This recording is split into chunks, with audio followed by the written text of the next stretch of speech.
Eron AQShga qarshi urushga tayyorlanmoqda.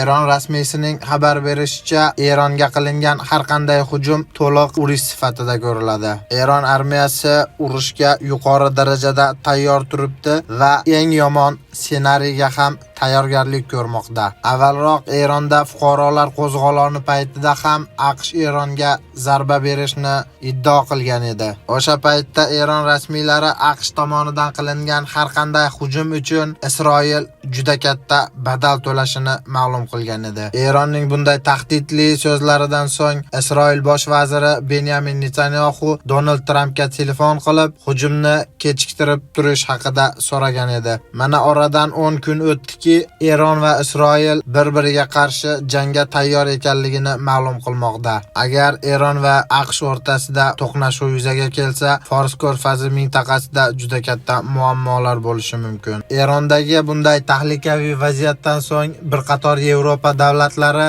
o'z fuqarolariga Eronni darhol tark etishini so'rab murojaat yo'llagan. Ayrim davlat prezidentlari esa bu muammoni jang yo'li bilan emas, balki diplomatik yo'l bilan hal qilish tarafdorida ekanligini aytmoqda.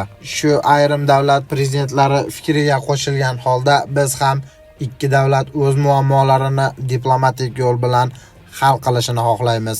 Kanalni kuzatib boring, kanalga obuna bo'ling, like bosib bizni qo'llab-quvvatlang. Eng so'nggi xabarlar bizning kanalda.